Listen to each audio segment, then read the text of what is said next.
This is the part two of the two-part series on a video I did recently on things I learned in the seminary. Those of you who are YouTubers may know this. I'm only doing this part because I realized as I was recording the first part, which was meant to be a full video, my phone camera stopped recording at some point, and so I had to upload what I had, which were like 8 points, and then 2 were left. And because of that, I decided to make it a two-part series because at the moment I'm trying to spend as little time as possible on video editing and spending more time on video creation or content creation itself. So here we are. Welcome to part 2. We have 2 points to go. As the video went off, I was mentioning something about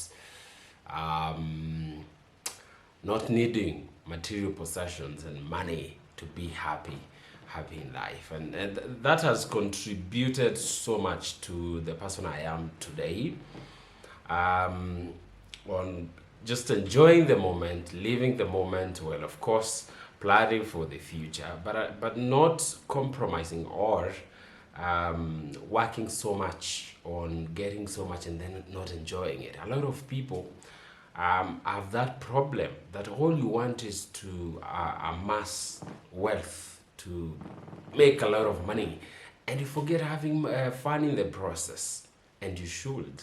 So don't forget that we have people with less than you have and way happier, way fulfilled, and that's what life is all about. Did you know no one lives this world, all right, with their material possessions? No one.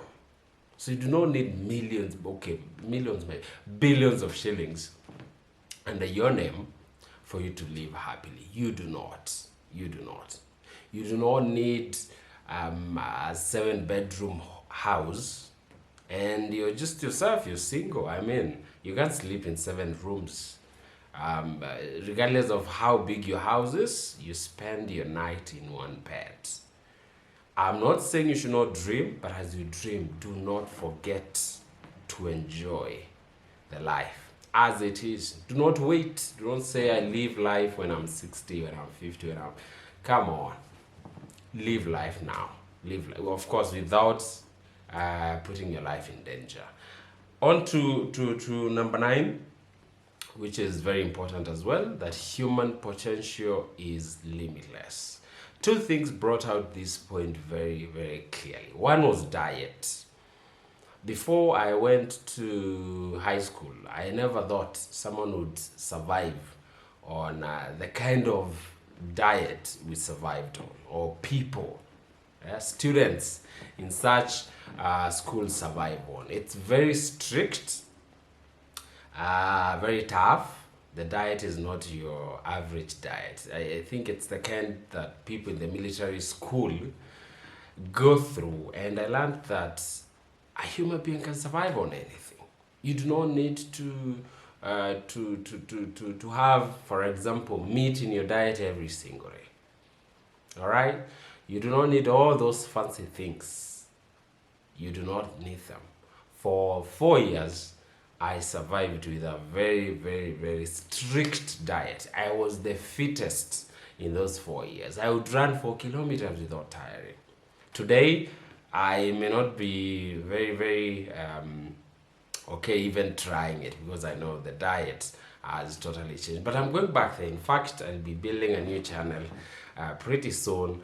I have a new gym that I've been putting up. I'll tell you about that in that channel in the very near future, and I'm trying to, of course, build and work on my fitness, because I have that background and I know how possible it is.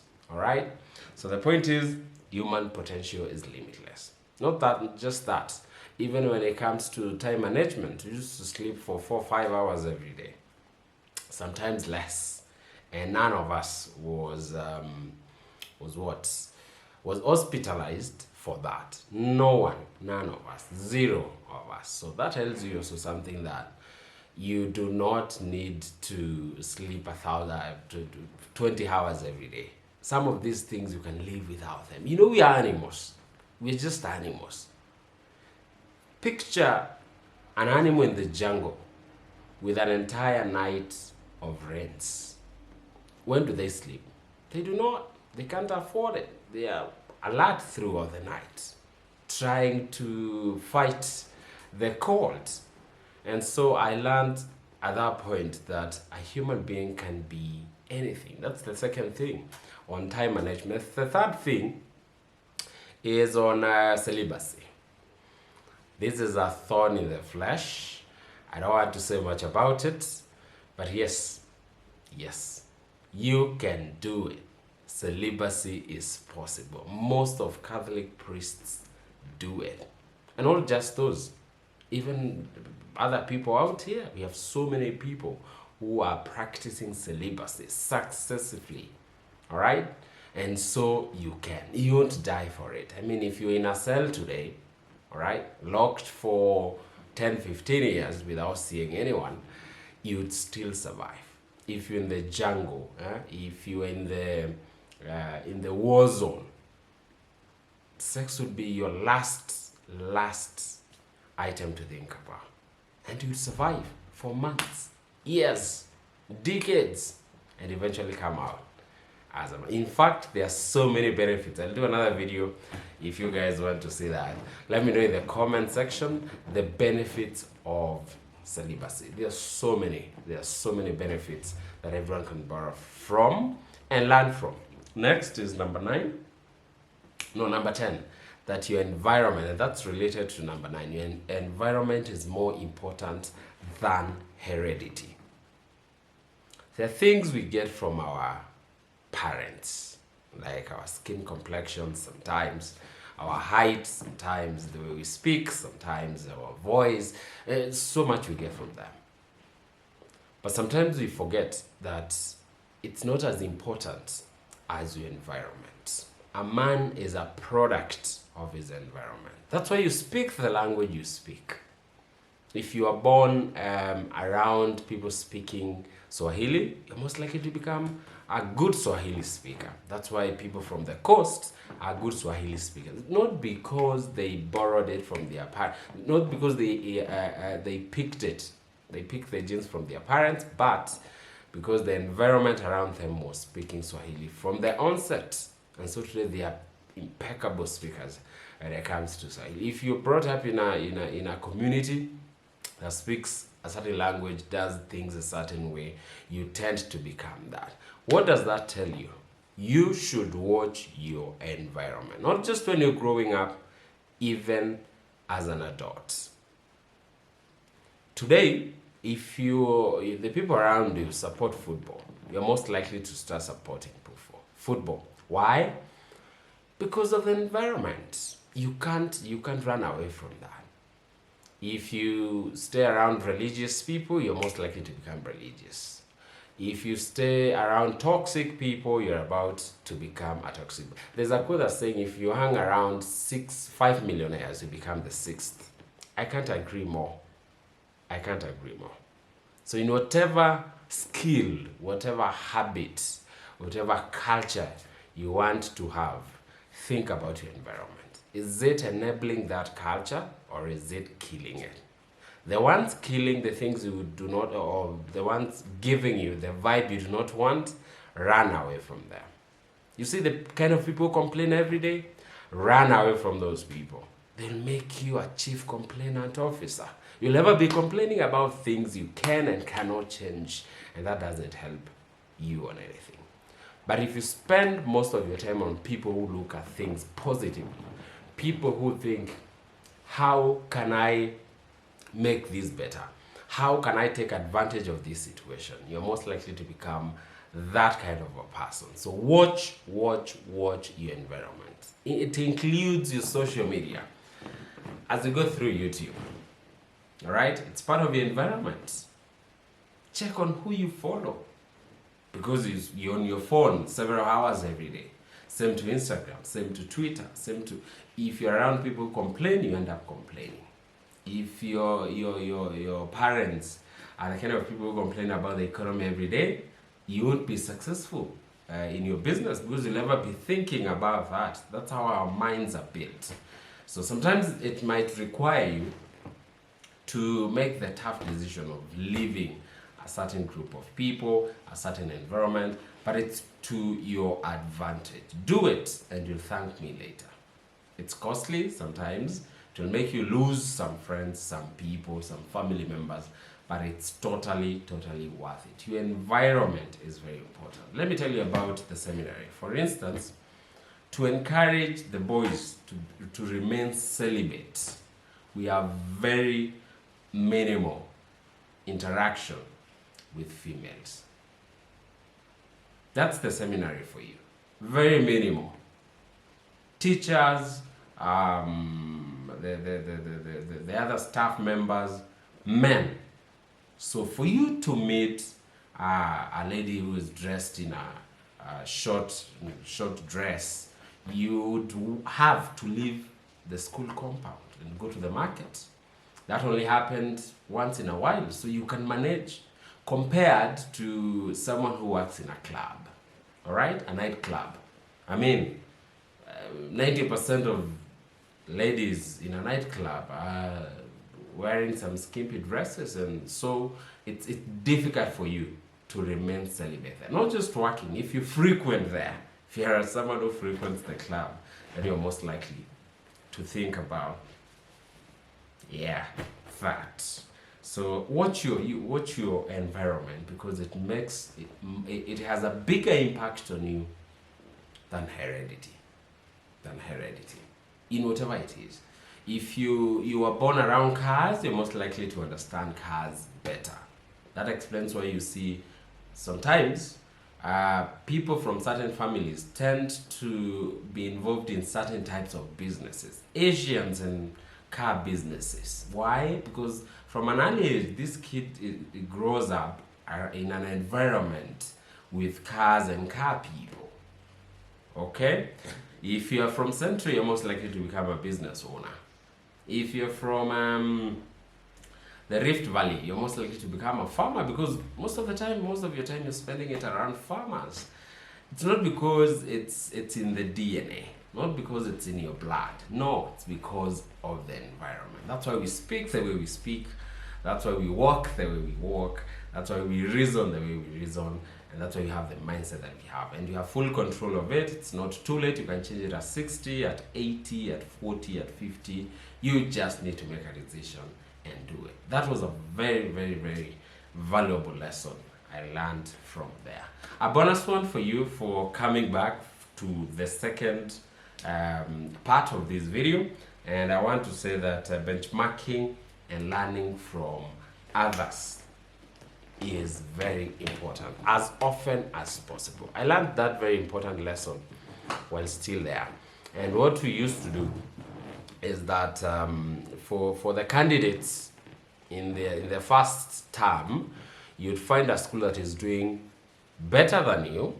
All right, you can't go to benchmark from a school doing worse than you. A school that is doing better than you, and with less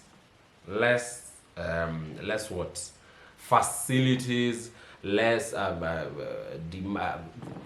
an environment that is more demanding, less qualified than you, to just challenge you. Sometimes all you need is that challenge to finally click in your mind that if these guys can do it, then I should be doing it, or I can do better than them. And I remember for us, we went to a school in Nakuru, and this normally takes around a week, so you can basically have a clear picture of what these other students go through. And we were really challenged from the things they were doing and how hard they were working. For instance, I remember these guys were supposed to take care of their animals, all right, every day, and their gardens, their farm. Unlike for us, where we had people doing that for us, all we knew is that there were cows around the school and they would produce enough milk for all of us. But in that school we went to, somewhere in Nakuru, I think in Molo, these guys would wake up every morning, wash the animal houses, they didn't have running water like we did. We had very fresh water. Nkobo is a few kilometers from Mount Kenya, and we have very fresh water straight from the mountain. And that water was it was awesome. It was tasty, better than some of our drinking water here in the city today. And so for us, we were never at a point where we needed to look for water, or have some not very very water that was not good for human consumption. For them, they had to fetch their water from a well every single morning. So they would use the manual way of getting water from a well, and they'll do that every morning, and you'd see them line up to do that. Not to fetch water to drink or to take a bath, but to fetch water to clean the animal houses, and then to water the farms, and much more. That's something that really clicked on my mind, and from there I felt I could do better. And I know the rest was the same was the case with the rest of the students. I also remember their classes, basically their facilities were not at our level. They were behind, but these guys were doing very well. I remember the year we were there, they had more than 10 A's, clean A's, several A minuses, many B pluses, and those three were the grades to get back then. With all those three, and B plain, you not get to campus through the JAB. All right, the Joint Admission Board, which is the government sponsored degrees in campus. So we were really challenged, coming from a point of having so much. We had so much at our disposal, but doing very little. And from there, a lot changed. We were able to push ourselves, and we did well. I must say, we left a huge impact in that school in that year, and the same has continued. And the boys are doing very well. So those are my 10 important lessons I learned in the seminary. If I was to do it all over again, I would go back and do it. In fact, I joined a public school after that for my degree, and it allowed me to realize how different it is to be in a public school compared to a private school. In our public school systems are not the best, facilities not the best. In a private school, I would say you're pampered, even though the discipline is on another level, and that's because without the discipline, people won't do the job. I wouldn't choose a public school at any point, ever again, for me or for anyone I know. For that reason and many other reasons, I mean, private schools get you into a family, a home away from home. In a public school, it's totally different. I do not know about public high schools because I've only been to that high school, but what I hear from my friends who were in a public high school and then came to the private, or who were in the private and then left to go to a public, they all agree that a private school does you better compared to a public one. But that has been my experience. I was not able to proceed to become a priest like a few of my friends, and it's because I wanted to have a bigger impact. I was just not built for that. And and so why try something that you're not built for? I went for an IT course in campus for computer science, and so far so good. Look at us now. I'm here telling you about that story. I don't think you'd have that opportunity to do that if I went to become a priest. But that's it. Priests are awesome people. If you want to become a priest, go to the seminary. In fact, in the seminary, it's the only place you find the people in their late 30s, people in their early 40s, going back to high school and being part of that family with the intention of becoming a priest. We had several of them. I remember my captain, our captain back then, I think the captain we found was in his late 30s. He was 38 years old, 39 years old.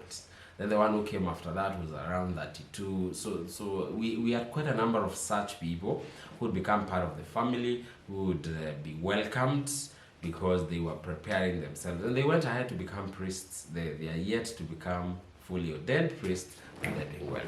Let me leave it there. Thank you so much for watching this video. See you in the next one. As always, consider subscribing, because you only find this kind of content that is truthful and relatable to you only here at Muteivan Show. Thank you so much. See you in the next one.